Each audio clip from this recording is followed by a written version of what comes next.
estamos aqui na unidade 5 da disciplina Parasitologia. Agora, nós vamos avançar um pouco mais, tratando aqui de conceitos, né, de nomes importantes na disciplina, certo? Então, a gente percebeu que, dentro do conceito de parasitologia, relembrando um pouquinho aqui das unidades passadas, principalmente da unidade passada, a gente falou de nomenclatura. Então, agora a gente viu que as nomenclaturas, se tem o reino animalia, e falei dos reinos protistas, né, os protozoários são ligados ao reino protista, na biologia, certo? E dei esses exemplos. Agora, vamos pensar o seguinte. Então, eu vou ter aqui uma visão maior agora em relação aos tipos de vetores, aos tipos de transmissores, né, de parasitose. Né? E aí a gente vai também ter alguns estudos muito específicos. Muito específicos. Eu quero começar com esses dois aqui, que é a carologia e a entomologia. Entomologia, pessoas mais antigas como eu, vai lembrar do CSI, que tinha lá o CSI Las Vegas, que tinha um entomologista famoso. Isso é uma série de televisão. Para quem não sabe, dá uma pesquisada. CSI Las Vegas, que tinha ali o Grissom. O Grissom era um cara de laboratório, né, expert, e ele adorava a entomologia. O que é a entomologia? Ela vai estudar aqui, principalmente os insetos vetores, né? Os mosquitos, por exemplo, as moscas, né? Então é interessante que ele viu ali, quando a mosca colocava lava lá no cadáver, né? Ele conseguia avaliar ali o tempo de morte, né? daquele cadáver, né? Então, isso é uma série de televisão, mas a entomologia é uma ciência importante, tá certo? Então, vamos falar de acarologia e entomologia, tá certo? Vamos lá. Então, essas duas situações, esses dois estudos que eu citei para vocês, então eles vão muito além de atuar aí, né, só avaliando. Vai pesquisar completamente os ciclos, né? Então, vamos pensar aqui. Várias enfermidades causadas por insetos e ácaros, tá? Então, nós vamos ter vetores mecânicos, por exemplo, né? Agentes mecânicos para fazer com que o parasita ou o ciclo dele se perpetue nos hospedeiros. Então, quem é o vetor? A gente já viu lá atrás, na unidade 1. Mas vamos lá. O vetor, ele vai ser um inseto, a gente citou na unidade 4, pode ser um barbeiro, por exemplo, né? Ou um ácaro, um carrapato, já citei esse exemplo também para vocês anteriormente, né? No qual, né, vai ocorrer alguma fase do ciclo evolutivo do micro-organismo, né, infeccioso. Então, ele vai atuar ali, o vetor, né, o inseto, o ácaro, no qual vai ocorrer ali alguma fase do ciclo, seja uma fase de inicial ali, por exemplo, né, desenvolvimento biológico, divisão, multiplicação, ou mudança de fase para que ele vá até o hospedeiro, ok? Então, e tem um transportador, que vai ser também um inseto, né, que vai poder ser um agente de transmissão. Quais os insetos importantes na medicina humana? Então, a gente tem muitas doenças, né, como malária, a gente tem doença de Chagas, filariose, né, leishmaniose, tem várias doenças que, né, podem ser transmitidas ali, né, na verdade, e a OMS, que é a Organização Mundial de Saúde, define, né, essas, por exemplo, né, estão entre as 8 que mais afetam a população mundial. Por exemplo, doença de Chagas, filariose, oncocercoses, leishmaniose, por exemplo. Tá? São doenças importantes. Então, nós temos agentes espalhadores, okay? Ou estressantes, ou vetores, né, que se destacam aqui. Moscas, mosquitos, pulga, piolho, barbeiro, né? Que são aí pertencentes à ordem lá da biologia, a ordem Diptera, né? Então, a gente vai ter aqui essas ordens aí atuando, né? O que é a ordem Diptera? Por exemplo, as moscas. As moscas são da ordem Diptera, né? Aí tem os nomezinhos, por isso que a gente estudou lá na unidade anterior, a família ali, né, das Muscidae, né? Então, lembra que os nomes são latinos, né? Tem a musca doméstica, conhecida por veicular ovos, larvas de almídeos, como Ascaris lumbricoides, né? Cichurias trichurias, né? Trichurias, enteróbios verniculares, taína soli, ancilostomídeo, né? E os protozoários, como entamoeba estolística, diário intestinalis, né? Cristopolidium parvum. Então, esses causam parasitoses, né? Intestinais de gravidades importantes. Então, veja comigo. Essas, né? Da ordem Diptera. Os mosquitos aqui, né? Da subordem, né? Nematocera, por exemplo, família ali dos vetores de larvas, né? Como Onchocerca volvulus, né? São nomes latinos, tá bom? Né? Então tem vários aqui que você vai ver de grande importância nessa subordem Nematocera. São mosquitos importantes, tá? Por exemplo, alguns vetores de vírus também, né? Você conhece aí alguns famosos, né? Plasmodium falciparum, né? Plasmodium ovário, Plasmodium malariae, você já sabe que é da febre amarela aí, né? Bom, então, ordem Hemiptera, essa ordem tem ali um importante, que é a Triponosomatosis, né? Da subordem Redovidae, ok? Como barbeiros, né? São vetores dos triponossomas, causadores de triponossomia, ok? Muito bem. A ordem Siphonaptera, essa ordem aqui, tem os mosquitos ali. Mulex, gigantes, ok? Peste bubônica, por exemplo, causada aí pelo alguns mosquitos, né? Yersinia pestis, transmitida pela pulga, por exemplo, né? São vetores importantes aqui. Né? Na verdade, não são mosquitos aqui, são da ordem Siphonaptera, ok? São pulgas, né? Lá a peste bubônica causada aí pela Yersinia pestis, né? Transmitida pela pulga do rato, ok? A Tunga penetrans, o bicho do pé. A Tunga penetrans é o bicho do pé, causado ali por uma infecção grave, né? Ou deletério, ação deletéria ali. Quadro clínico ruim do paciente, o famoso bicho do pé. Que vai proliferando, e a gente tem problema com os parasitas, ok? Então, a ordem Anoptura, né? Então, o que é a ordem Anoptura? São os piolhos. Okay? Os piolhos estão nessa ordem, Anoptura. Então, são sugadores importantes por esfoliação, irritação e influencia a introdução de agentes infecciosos. Pedículos humanos é o piolho do corpo, que tem pedículos capitares, piolho de cabeça, certo? É o nome em latim. Se está acompanhando o material, é mais fácil você acompanhar quando eu falo aqui pelo material. Então, pedículos humanos, que é o piolho do corpo, né? Pode ter piolho no corpo também, pode ter piolho na cabeça e pode ter piolho, né? Na pubis, região pubiana. Então é o Piturius pubis, ok? Não é o pedículo, é o Piturius pubis, que é o chato, chamado chato, né? Então ocorre na área genital, principalmente transmitida aí por relação sexual, né? Ácaros importantes, né, na medicina. Ácaros importantes, da ordem Ácari. Então veja, eu falei da ordem ali das famílias, né? Eu falei da ordem Diptera, aí eu falei das moscas, né? Falei dos mosquitos, que é da ordem Nematocera, que é uma subordem, né? Falei da ordem Hemiptera, né? Que é ali o barbeiro, né? Que dá a subordem Redovidae. Falei da ordem Siphonaptera, que são ali as pulgas, né? Bicho do pé, causado ali pelas pulgas, né? A Tunga penetrans, e aí já é dessa ordem Siphonaptera, né?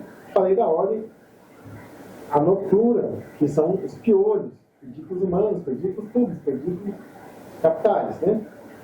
Falei também agora da ordem dos ácaros, que é a ordem Ácari. Por exemplo, sarna, carrapato. São dois, né? Dos exemplos, né? A sarna, Sarcopetes scabiei, né? É um parasitismo cutâneo, chamada escabiose, ok? E os carrapatos também. Eu já dei exemplo lá, a doença do Lyme, por exemplo, né? Causada ali pelo rickettsia, né?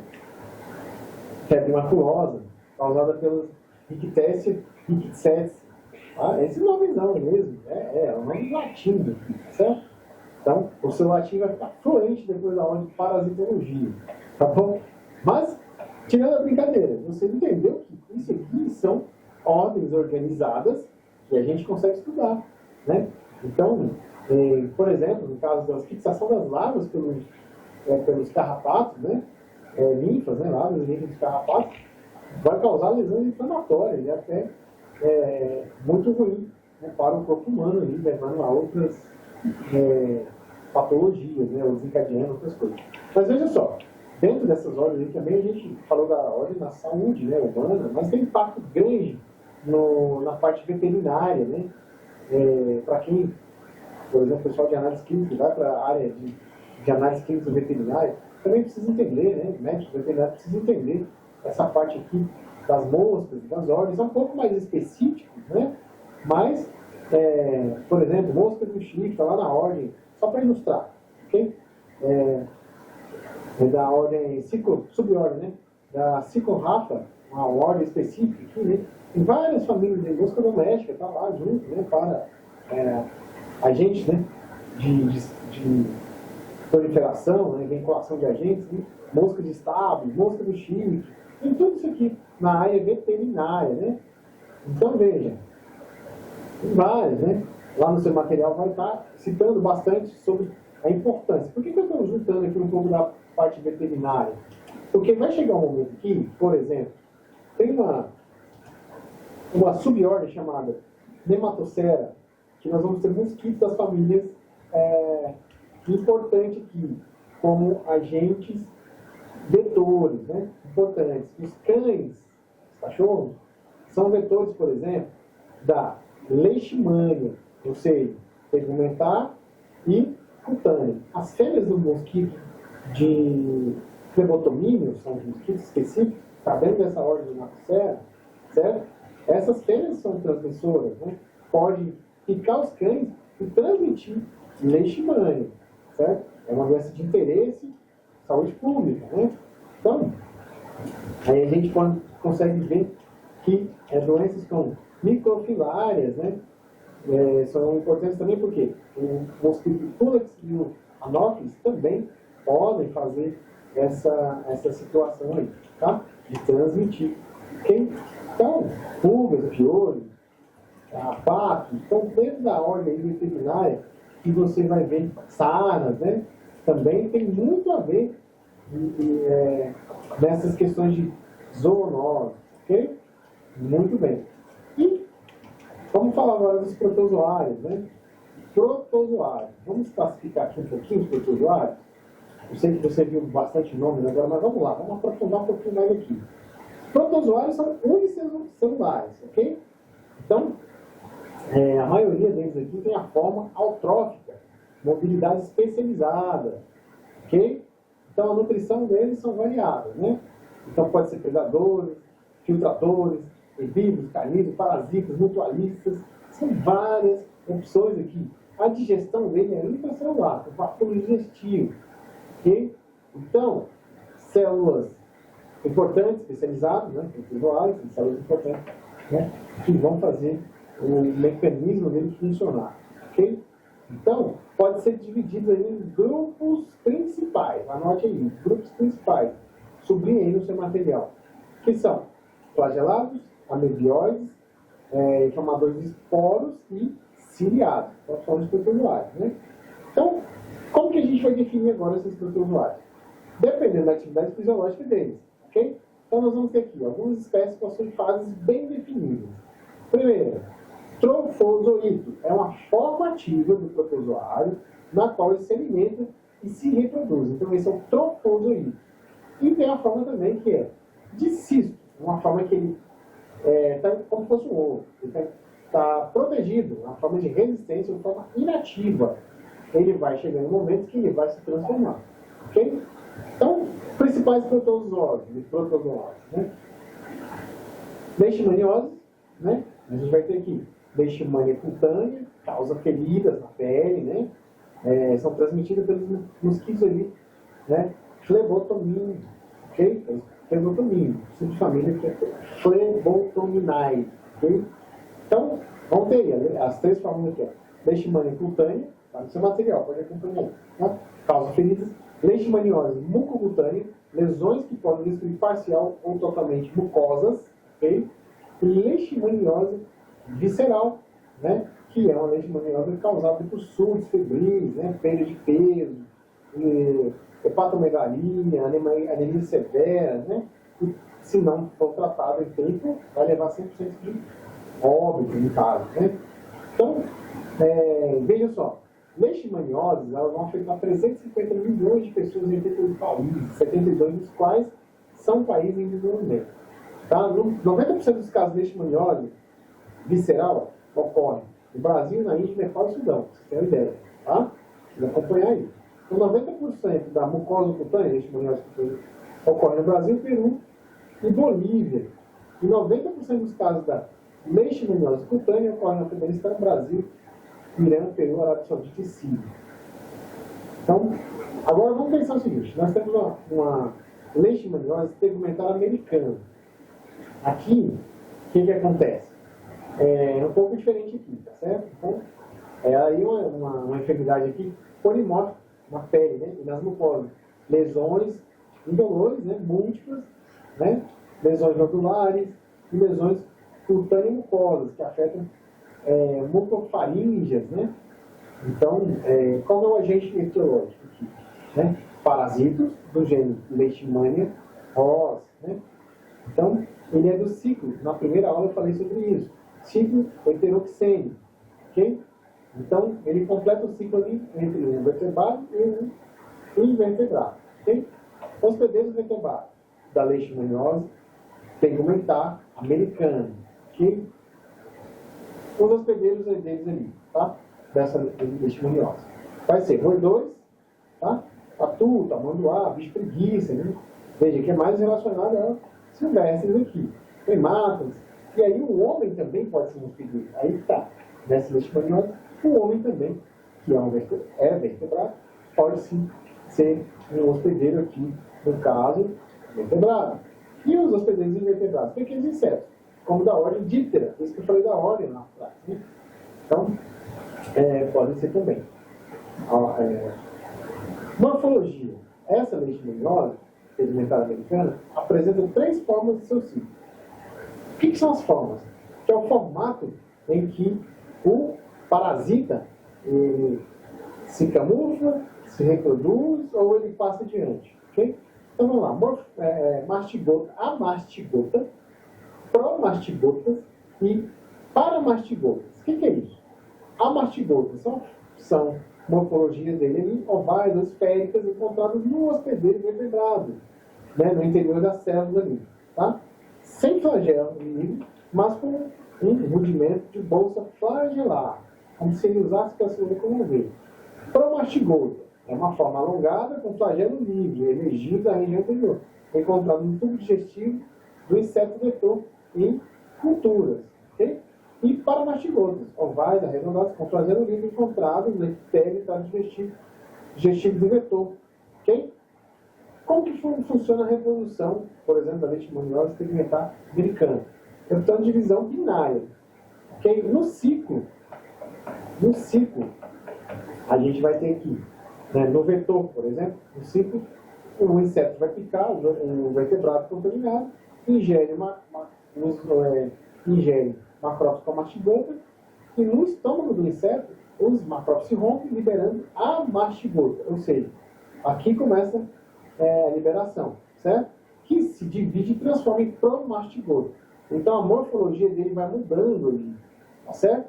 Que se divide em promastigota. Então, nesse momento aí, a gente já está tendo aqui uma proliferação. E eles vão se multiplicar no sangue, né? Que vão por membranas e tal. 3, 4 dias depois, essa membrana vai se romper, né? E vai gerar ali, a se reproduzir de maneira binária, ok? Então, veja, no seu material tem um ciclo completo, você vai ver que essa doença, por exemplo, ela é muito importante. Então, a gente precisa fazer um diagnóstico clínico, né? Baseado ali nas lesões, né? Dados epidemiológicos, e um diagnóstico de pesquisa de parasita. Aí já vai ser um diagnóstico laboratorial, tá certo? Então, exame direto ali, né? Nas lesões, né? Fazendo ali uma cultura das lesões, né? Fragmentos tecidos, aspirados, né? E vamos avaliando ali. E fazer também testes imunológicos. Então, o tratamento ele vai envolver ali, às vezes, né, vacina, às vezes vai envolver uma profilática se for regiões, né? Então, tem outra leishmaniose, que é a leishmaniose canina, né? Que é caracterizada ali também por um ciclo, né? Heteroxeno, ok? Então, você vai ter tudo isso aí no seu material, ok? Você pode pesquisar também sobre isso, né? Você vai entrar, eu vou sugerir para você entrar na Universidade Federal, se não me engano, Fluminense, tem lá um Atlas, chamado Atlas de Parasitologia, ok? E ali você vai ver todas essas imagens que estão descritas, né? Você consegue visualizar ali, inclusive, a microscópica, né? Você consegue ver lá. Outra situação aqui, nós temos a doença de Chagas, né? Que é a tripanomas, né? Trypanosoma cruzi, que é o agente etiológico, né? Trypanosoma cruzi é o agente etiológico da doença de Chagas, ok? Também tem um ciclo parecido com a leishmaniose, é um ciclo heteroxeno, então multiplicação intracelular no hospedeiro vertebrado e extracelular no inseto vetor, né? Certo? Então, como é que ela faz aqui? Ciclo biológico no hospedeiro vertebrado, as formas tripomastigotas, né? Eliminadas na fezes e urina dos barbeiros, e durante ou após o repasse sanguíneo penetra na picada, certo? Então, na verdade, o barbeiro pica, se alimenta do sangue, né? E neste ato, ele vai regurgitar, ele vai ter ali, o tripanossoma vai estar passando ali a infectar o vertebrado, no caso, né? Então, vai transformar em amastigota nas células, né, do hospedeiro aqui, a pele na mucosa, e vai fazer divisão binária. Então, a mastigota se diferencia de tripomastigota, que são liberadas nas células hospedeiras. Cai na corrente sanguínea, ou no outro tecido, né? E aí vai ser automaticamente sendo contínuo esse ciclo. Ok? Então, os barbeiros aqui têm um papel importante nesse caso, tá certo? Então, eles vão ter o ciclozinho aqui sendo fundamental na transmissão. E mecanismo de transmissão pelo vetor, transfusão sanguínea, né? Transfusão congênita, acidentes, né? Transfusão oral, coito, transplante. Por quê? Porque está na corrente sanguínea. Então, Trypanosoma cruzi pode ser transportado dessa maneira, né? Patogenia dessa doença. Fase aguda, né? Fase aguda vai ser uma fase em que pode ocorrer, por exemplo, meningoencefalites agudas, né? Ou insuficiência cardíaca, ou miocardite aguda, difusa, pode levar a óbito, tá? Então é importante a gente que essas manifestações clínicas incluem febre, insuficiência cardíaca, preocupações neurológicas. Então esse parasita ele é muito importante. Fase crônica ele é a fase mais indeterminada, né? Então exames sorológicos, parasitológicos, ecocardiograma convencional pode verificar o tamanho do coração. Essa doença permite um coração ficar bastante grande, anatomicamente falando, né? Então, o diagnóstico é clínico e laboratorial, tá certo? Não tem como correr, tá? Então, outra, para a gente terminando aqui, a malária. Eu só estou citando os exemplos. No material tem outros exemplos também, tá? Malária também é um agente etiológico. Eu estou falando as mais impactantes. É uma doença parasitária que causa dano em milhões de pessoas nas regiões tropicais e subtropicais. A malária, no Brasil, a malária humana é causada por 3 espécies. Então você precisa gravar isso, porque é importante para os seus estudos futuramente, né? Então vamos lá. Então nós temos Vivax, Falciparum e Malariae. Ou seja, são 3 agentes falcíparos, né? Vivax, Falciparum, né? E Malariae. Então, sim, o primeiro, Vivax, causador da febre terçã benigna, né? O segundo, Falciparum, agente da terçã maligna. E o terceiro, Quartan benigno. Ele também tem um ciclo heteroxeno, tá? Atrás a gente falou sobre isso, né? O homem é o hospedeiro intermediário, os mosquitos Anopheles são o hospedeiro definitivo, certo? Ele vive aonde, né? No homem, né? Na pré-eritrocítica, né? Uma fase, né? Que está lá nas hemácias, né? Então, o parasita tem esse tropismo por hepatossídeos, ok? Então, é o habitat dele. E o mosquito no estômago, nas glândulas do mosquito, né? Aí tem um ciclo biológico aqui no homem, é dividido em duas partes, né? Reprodução assexuada, né? Então, a gente vai chamar essa reprodução aqui, né? O ciclo biológico aqui no homem, de esquizogonia, e no mosquito, a reprodução sexuada, esporogonia, certo? Então, vamos ver que neste ciclo aqui, é esse que eu quero que você se atente agora. Vamos finalizar por aqui, tá? Há muitos nomes, muita informação. Mas veja só. Vamos lá. Detalhes do ciclo. Né? Uma pessoa picada, por exemplo, numa fêmea do anófilis infectada, que ela vai inocular 10 a 20, tá? Esporozoítos. 10 a 20 esporozoítos. Os esporozoítos vão permanecer na corrente sanguínea por cerca de 30 minutos e vão migrar para onde? Do fígado. Certo? No homem, estou falando do homem, tá? Penetrando ali nos hepatócitos. Então a gente vai chamar isso de ciclo tissular. Nos hepatócitos vão multiplicar-se, né? A gente chama de esquizogonia, né? Produzindo milhares de merozoítos, ou seja, 10 mil, tá? Para 40 mil, né? Nessa fase aí, 6 dias para que ocorra, né? Toda essa multiplicação aí. Os merócitos, né? O hepatócito, ele vai se romper e vai liberar isso aí, né? Na corrente. São destruídos por outros que voltam aos hepatócitos, permanecem ali, dormentes, iniciam um novo ciclo, e aí vai, tá? Os merozoítos invadem as hemácias, transformando-se em trofozoítos, ou seja, né, forma de anelzinho. A gente consegue ver isso lá no microscópio, tá bom? Os trofozoítos crescem, né? E aí vai formando ali, o núcleo se desenvolve, o citoplasma aumenta. O citoplasma preenche quase toda a hemácia, né? Conforme uma forma amebioide ali. E aí o parasita está pronto para a esquizogonia completa, que vai ser a transformação em divisão celular. E aí ele completa isso aí, dividindo aí, né, dentro ali da hemácia. Ok? Então, cada núcleo, né, vai ter um formatinho rosa ou merócito, né, isso aí mais para análise laboratorial. Ok? Então, você vai ver que dentro desse ciclo aqui nós vamos ter as febres. Ok? Então, a esquizogonia, ela vai ter intervalos regulares, né? No caso do Falciparum vivax, vai ser 48 horas, que a gente chama de febre terçã benigna. No Falciparum, de 36 a 48 horas, é a febre terçã maligna. Isso é horrível, gente. E no Malariae, 72 horas, que a gente chama de Spartan maligna. São febres que são horríveis. Quem já teve malária sabe que isso aqui é terrível, certo? E aí vai seguindo ali o ciclo completo, tá bom? Essa patologia, assim como outras, né, você vai ver que dentro, né, desse processo, a gente vai ter o ciclo completo, tá bom? Então, estude o material, você vai ter mais nomes ali, para você compreender. Na unidade 6, vou falar ainda um pouquinho mais.